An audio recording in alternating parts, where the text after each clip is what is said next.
Cordial saludo. Hoy venimos a presentarles la histología del sistema urinario. Mi grupo está conformado por Aura Cristina Ruano, Daniel Cuatindioy y mi persona, Fernández Ramírez. Presentado al Dr. Luis Gabriel Ortega Silva por parte del curso 723 del Sistema Renal, a 1 de abril del 2023.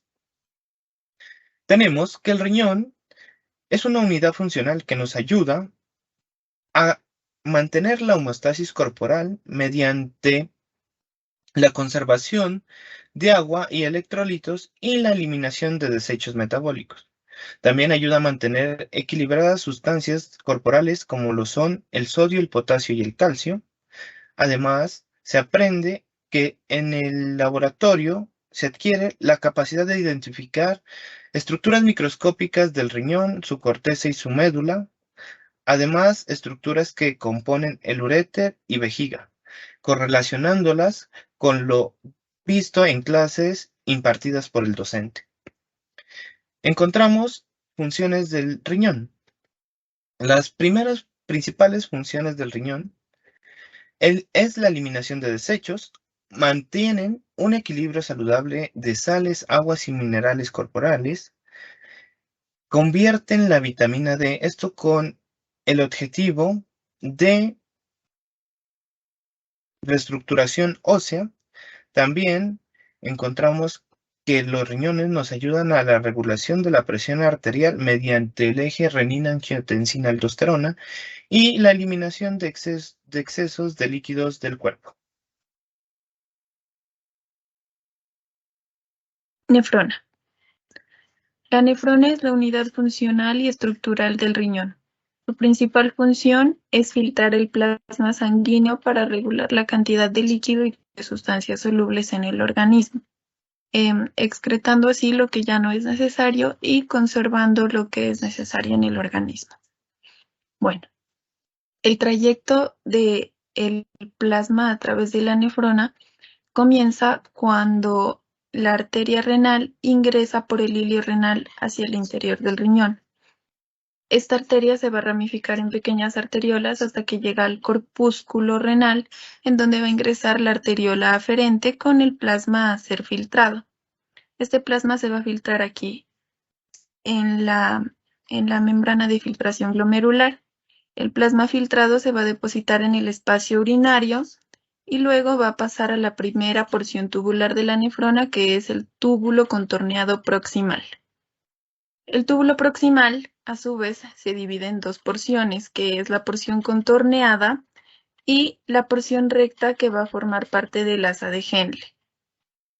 Su porción recta va a formar parte de la rama descendente gruesa del asa de Henle y de la rama descendente fina del asa de Henle. Por su parte, el túbulo distal va a conformar con su porción recta la rama ascendente fina de la nefrona y la rama ascendente gruesa de la nefrona. Va a viajar el líquido por aquí, por la rama ascendente gruesa de la nefrona, va a pasar hacia el túbulo distal en su región contorneada y de aquí va a drenar hacia el túbulo colector. Del túbulo colector se va a drenar el líquido hacia los conductos papilares. De los conductos papilares se drenará el líquido hacia los cálices menores, luego hacia los cálices mayores y luego hacia la pelvis renal, de donde saldrá hacia la vejiga por medio del uréter. Bueno, aquí tenemos una vista histológica de un glomérulo, en donde podemos distinguir en su polo urinario un túbulo distal, podemos mirar la luz del espacio urinario, podemos mirar las células del epitelio parietal de la cápsula de Bowman y también las células del epitelio visceral de la cápsula de Bowman. También podemos observar algunos capilares, células mesangiales, intraglomerulares, y también podemos observar células mesangiales extraglomerulares. Podemos observar la arteriola aferente y la arteriola eferente. También podemos observar la mácula densa y el aparato yuxtaglomerular.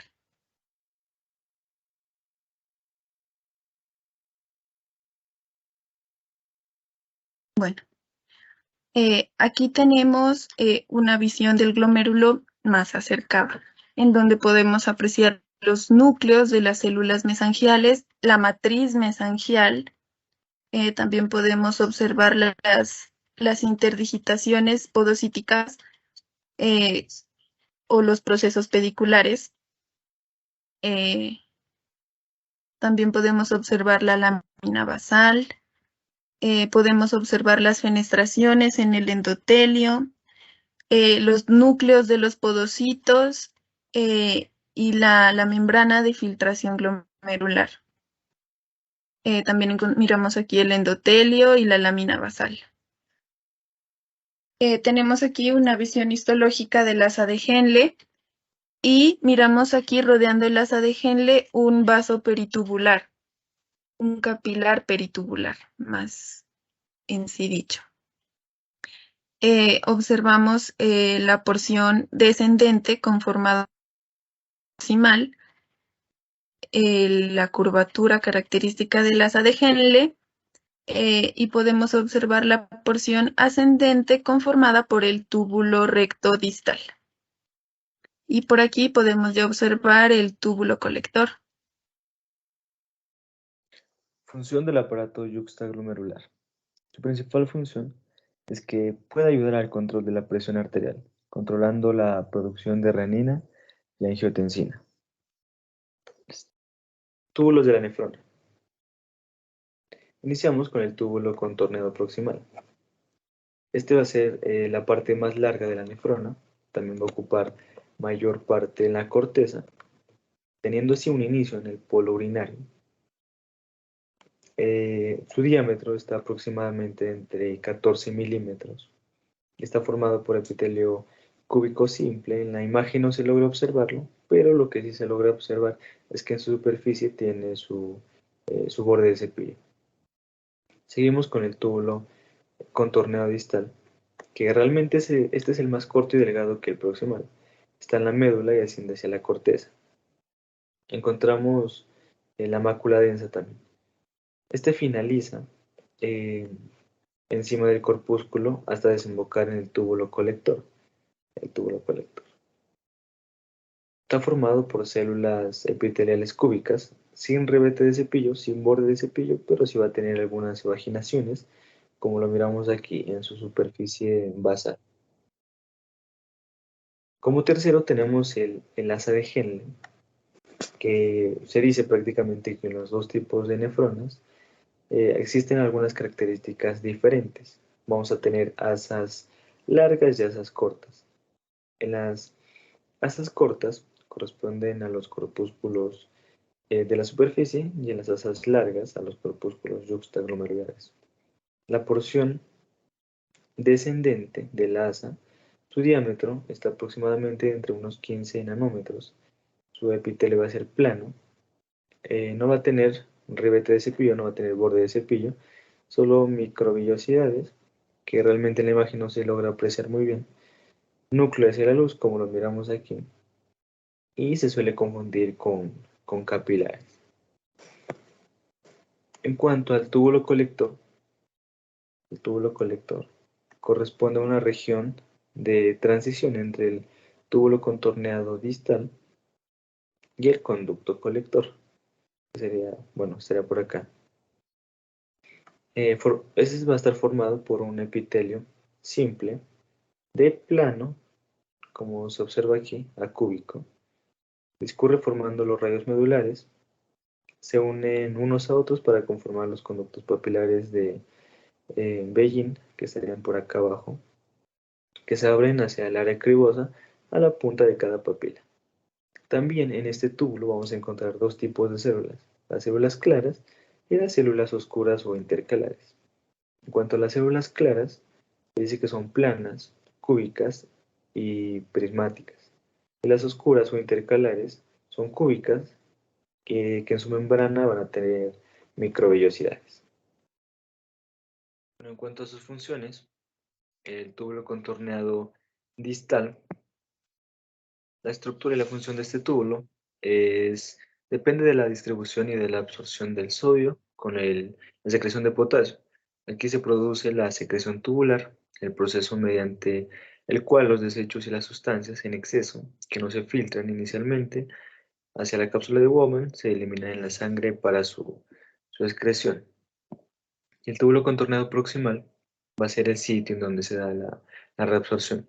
Aproximadamente el 65% de ultrafiltrado es reabsorbido por el túbulo, gracias a dos proteínas principales que hacen esta función. La principal es la ATPasa sodio-potasio, la bomba de sodio-potasio, y la otra son las acuaporinas 1.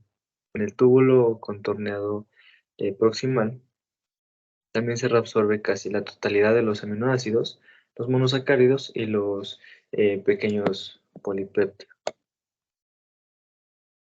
En cuanto al túbulo intermedio o asa de Henle, encontramos que sus ramas son pues la rama descendente delgada y la rama eh, ascendente. La descendente va a ser muy permeable al agua, debido a que tiene muchas acuaporinas. Y la rama delgada ascendente va a ser muy permeable al sodio y el cloro. Asimismo, las células epiteliales que revisten la rama gruesa ascendente producen una proteína de 85 Daltons que se denomina uromodulina, que lo que hace es influir sobre la reabsorción de cloruro de sodio y la capacidad de concentración urinaria. En cuanto al túbulo colector, se dice que vamos a encontrar dos tipos de células como lo miramos anteriormente.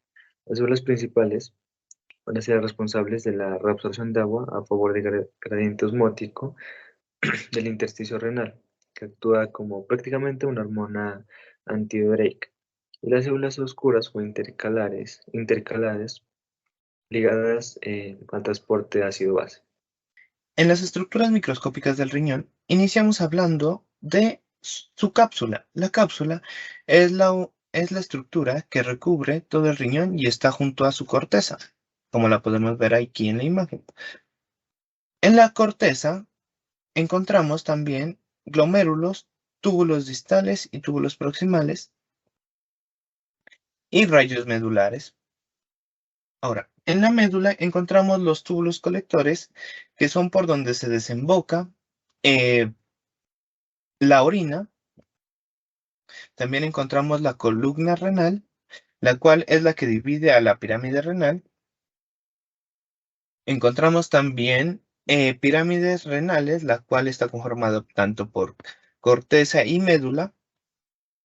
Encontramos una papila renal, que es la parte más pequeña de la pirámide.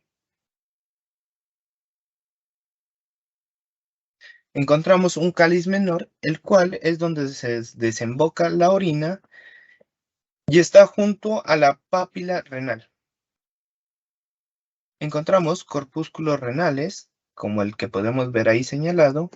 También encontramos la cápsula de Bowman, la cual recubre al corpúsculo renal, y donde también encontramos el espacio urinario. El espacio urinario es la parte donde se almacena todos los desechos, o sea, la orina, para que sea eliminada. Podocitos. Las células de la capa glomerular y de la porción visceral de la cápsula de Bowman conforman unas estructuras más gruesas, llamadas podocitos. Los podocitos contienen unas prolongaciones o evaginaciones llamadas pedícelos. Entre los pedícelos hay unas membranas que forman el diafragma de filtración glomerular. Eh, Miden de 4 a 6 nanómetros. Por tanto, podemos decir que los podocitos forman parte de la barrera de filtración glomerular. Histológicamente los podemos reconocer porque pues son basófilos, em, son células polarizadas, lo que significa que tienen una región apical que se encuentra dirigida hacia el espacio urinario y una región basal que se encuentra hacia la membrana basal del endotelio.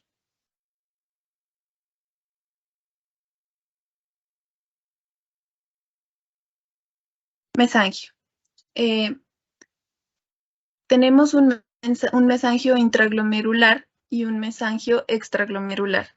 El mesangio intraglomerular es el encargado de dar sostén a las células y capilares intraglomerulares. Y el mesangio extraglomerular contiene las células de lasis, que son las que secretan la matriz mesangial y que también producen prostaglandinas. El mesangio extraglomerular sirve de sostén para la mácula densa y el aparato yuxtaglomerular y se encuentra en el polo vascular del corpúsculo. Bueno, los vasos sanguíneos. Los vasos sanguíneos son fácilmente reconocibles histológicamente, pues por su característica de que son muy rojos, lo que indica que pues tienen un contenido sanguíneo. Aquí podemos observar vasos sanguíneos peritubulares, capilares peritubulares, porque están rodeando los túbulos. Podemos entonces aquí distinguir capilares peritubulares en esta imagen. Bueno, nuestro corpúsculo va a contar con dos polos, que son el polo vascular y el polo urinario. Estamos observando hacia nuestra izquierda el polo vascular y hacia la derecha el polo urinario. Histológicamente los distinguimos porque en el polo vascular podemos encontrar una pequeña invaginación en lo que vendría a ser el hilio del corpúsculo, por donde ingresarían las arteriolas. También por el hecho de que ingresan las arteriolas podemos observar los vasos sanguíneos de color rojo ingresando por el polo vascular. En el polo vascular se encuentran las arteriolas aferentes y eferentes. Encontramos también al lado de este polo vascular la mácula densa y el aparato yuxtaglomerular. El polo urinario se llama así, pues porque podemos distinguir el espacio urinario. Aquí está. Entonces podemos distinguir aquí el espacio urinario. El polo urinario es donde drena el líquido de filtrado glomerular antes de que ingrese a la primera porción tubular de la nefrona, que es el túbulo contorneado proximal. Bueno, túbulo contorneado proximal. Aquí nosotros podemos observarlo. Bueno, las características histológicas del túbulo contorneado proximal, por el cual lo podemos reconocer, es que contiene unos núcleos que se posicionan hacia la membrana basal de la célula. O sea, los núcleos no van dirigidos hacia la luz, sino hacia la periferia. También podemos distinguir el túbulo contorneado proximal del distal, porque el túbulo contorneado proximal es la porción más extensa de la nefrona, teniendo así que ocupa la mayor parte de la corteza. Entonces vamos a encontrar más túbulos contorneados proximales que distales a nivel de la corteza. También se distinguen de los túbulos distales porque los túbulos proximales contienen unos bordes de cepillo en su región apical. También los túbulos contorneados proximales son más largos y son más gruesos que los túbulos distales. Miden 14 milímetros de largo y unos 60 de calibre. Están tapizados por epitelio cúbico simple. Es el sitio inicial de la reabsorción. El túbulo contorneado proximal, como ya lo habíamos dicho, reabsorbe el 65% del filtrado glomerular y absorbe casi la totalidad de aminoácidos y polipéptidos. Aquí tenemos otras imágenes del túbulo contorneado proximal. Que, pues, mírenlo, aquí lo podemos encontrar cerca del polo urinario. Porque, pues, de aquí del polo urinario ya pasaría la orina hacia la porción contorneada del túbulo proximal. Aquí lo podemos encontrar. Bueno, túbulos contorneados distales. Al igual que los túbulos proximales, se encuentran en la corteza renal. Histológicamente lo reconocemos porque es más son más cortos y más delgados que los túbulos proximales. Tienen invaginaciones en su superficie basal, que en algunas ocasiones pues no se alcanzan a distinguir. Y pues porque la luz de los túbulos distales es más limpia y es más amplia porque no contienen el ribete de cepillo.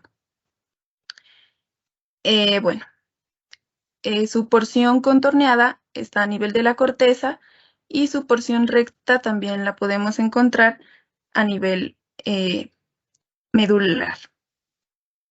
Podemos encontrar los túbulos contorneados distales mayormente a nivel del polo vascular, formando la mácula densa. Entonces, podemos decir que también participa en las funciones de la mácula densa de medir las concentraciones de sodio de la nefrona. El epitelio del túbulo contorneado distal también es epitelio cúbico simple. Bueno, tenemos el asa de Henle o también llamada túbulo intermedio. Es una porción tubular que está conformada por segmentos gruesos y delgados y por segmentos rectos de los túbulos proximales y distales. La rama delgada descendente contiene aquaporinas. La rama delgada descendente pertenece pues al túbulo proximal y contiene aquaporinas, lo que hace al túbulo proximal el responsable de la mayor reabsorción, del 65% del filtrado glomerular. Bueno, a nivel del asa de Henle podemos observar una transición de epitelios, teniendo que en sus porciones gruesas va a ser un epitelio cúbico simple, y en sus porciones delgadas este epitelio se va a volver un epitelio plano simple. También tenemos que las células que revisten la porción gruesa ascendente, que pues ya vendría a ser parte del túbulo distal, producen uromodulina o la famosa proteína de Tamm-Horsfall, que influye sobre la reabsorción de cloruro de sodio y la capacidad de concentración urinaria. Aquí tenemos más imágenes del asa de Henle. Y tenemos, miramos los túbulos rectos, aquí, formando el asa de Henle, su porción descendente, el asa y su porción ascendente. Bueno, y finalmente tenemos a los túbulos colectores. Los túbulos colectores los observamos siempre a nivel de la médula, aunque también hay túbulos colectores corticales. Se pueden observar tanto a nivel medular como a nivel cortical. Pero a nivel medular los vamos a observar siempre así, contorneados de moradito, cuando pues la visión no es muy acercada. Aquí tenemos una visión más acercada de unos túbulos colectores medulares, y en esta visión podemos observar lo que caracteriza a estos túbulos, que se puede observar el límite entre célula y célula. Esta es una característica muy marcada de los túbulos colectores. Bueno, son los encargados de recoger el ultrafiltrado y transportarlo hacia los conductos papilares, ya que son el segmento final del túbulo urinífero.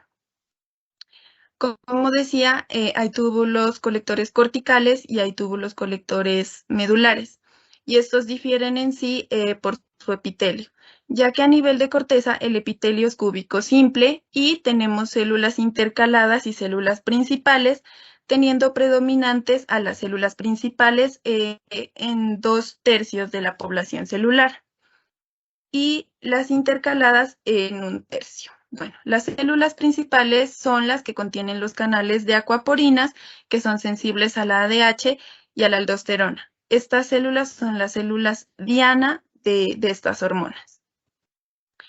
Y las células intercaladas se van a encargar de la producción de hidrogeniones y de bicarbonato.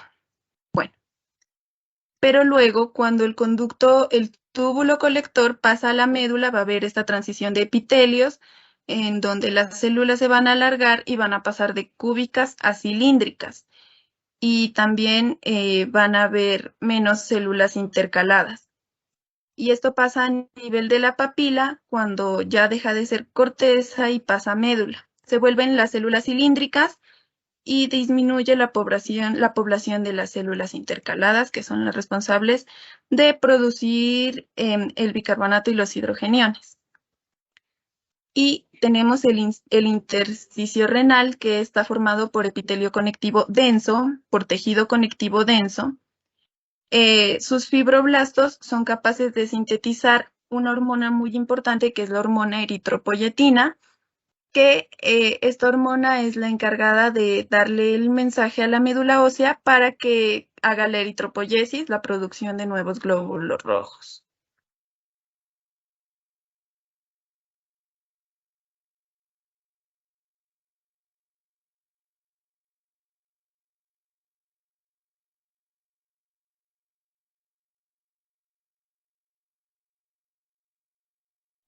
Mácula densa. La mácula densa se encuentra en el hilio cerca del hilio del corpúsculo. Se llama mácula densa porque se puede observar la densidad celular microscópicamente. La mácula densa es una especialización celular formada por el túbulo distal, por la porción ascendente gruesa del asa de Henle, que, como sabemos, la porción ascendente, que es formada por el túbulo distal, solamente va a absorber electrolitos, y la porción descendente, formada por el túbulo proximal, es la encargada de absorber agua. Bueno, entonces la mácula densa se forma de la unión de esta porción del túbulo distal con las células del glomérulo. Se aproximan al glomérulo y así se forma esta estructura. Bueno, la mácula densa forma parte del aparato yuxtaglomerular, y podemos decir que la región del túbulo distal que se aproxima a la mácula densa se aproxima en su porción recta y se vuelve mácula densa justo antes de que se vuelva un túbulo distal contorneado. Por tanto, podemos marcar a la mácula densa como un punto intermedio entre un túbulo distal recto y un túbulo distal contorneado. Siempre se encuentra en el polo vascular del corpúsculo, en contacto con la arteriola aferente y eferente, y al igual que el glomérulo, contiene las células del ASIS. La mácula densa hace parte del aparato yuxtaglomerular, que funciona como regulador de las funciones de la nefrona. Más específicamente, la mácula densa funciona como un osmorreceptor sensible al sodio, en contenido pues en el filtrado glomerular. Pero también, por su ubicación, la mácula densa puede detectar la presión con la que la sangre llega hacia el glomérulo. Y a su vez también puede pues detectar la composición del filtrado final antes de que llegue hacia el túbulo colector, para finalmente pues ser llevado por los conductos papilares hacia los cálices y hacia el exterior del riñón. También tenemos una función muy importante, y es que ella segrega adenosina, que inhibe a la renina y produce vasoconstricción. Bueno, encontramos los rayos medulares, que son estas proyecciones de los componentes que van desde la médula hacia la corteza.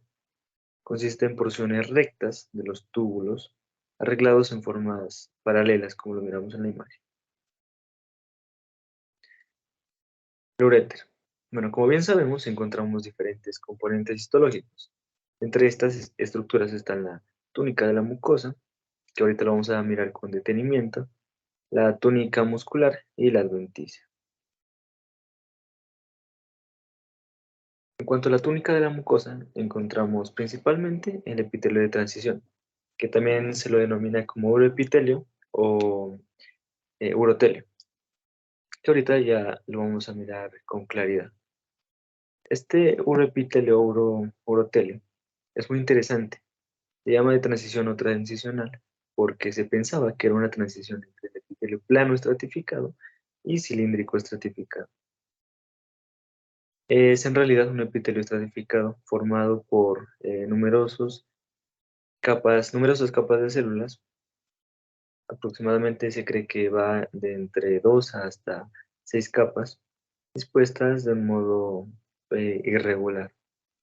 Reviste los tractos urinarios, desde los cálices renales hasta la uretra superior, pasando por la vejiga urinaria y los uréteres, con diferentes capas respectivamente.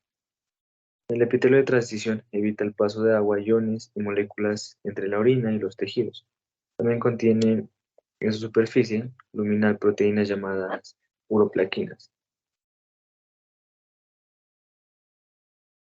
Bueno, después de la túnica mucosa viene lo que es la lámina propia basal. Y prácticamente es una de las capas que forma capas de la membrana mucosa que tapiza el tracto urogenital en este caso. Es una fina capa de tejido conjuntivo que se encuentra situada por debajo del epitelio y forma junto a la mucosa.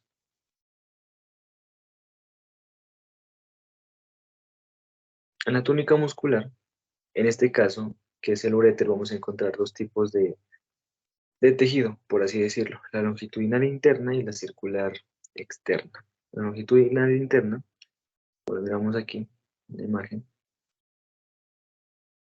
que va a ser como un tipo de estrías.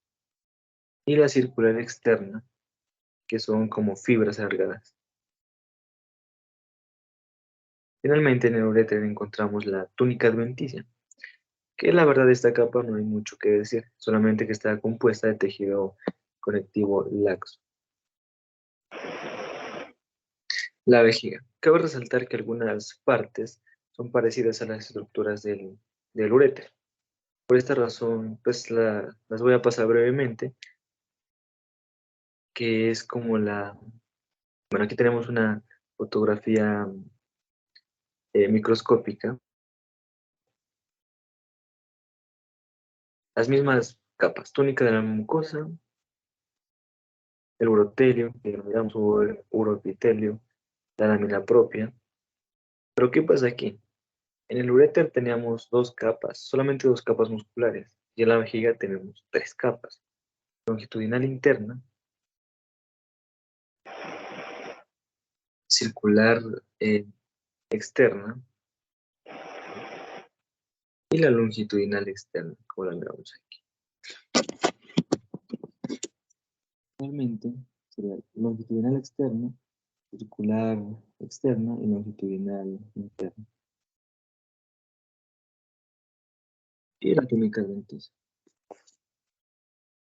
Como dato adicional, tenemos las uroplaquinas, que bueno, como miramos anteriormente, como lo nombré anteriormente, están en el uroepitelio o urotelio y prácticamente son proteínas integrales de membrana que constituyen los principales componentes de las placas uroteliales. Estas placas recubren la superficie apical del urotelio y son responsables de la permeabilidad, del paso de sustancias. Bueno, en cuanto a las conclusiones, sacamos tres. La primera es que aprendimos pues, del estudio de la composición, la estructura de las características de los diferentes tejidos que hay en el sistema urinario. Segunda, se logra diferenciar estructuras del riñón, haciendo más amplio nuestro conocimiento sobre este órgano tan importante. Y la tercera, con discusión teórica y de la observación de las láminas, histología, en el laboratorio se pudieron comparar y llegar a una discusión, estableciéndose diferencias y similitudes en los numerosos epitelios que hay y en las estructuras que lo forman. Y eso sería todo, muchas gracias.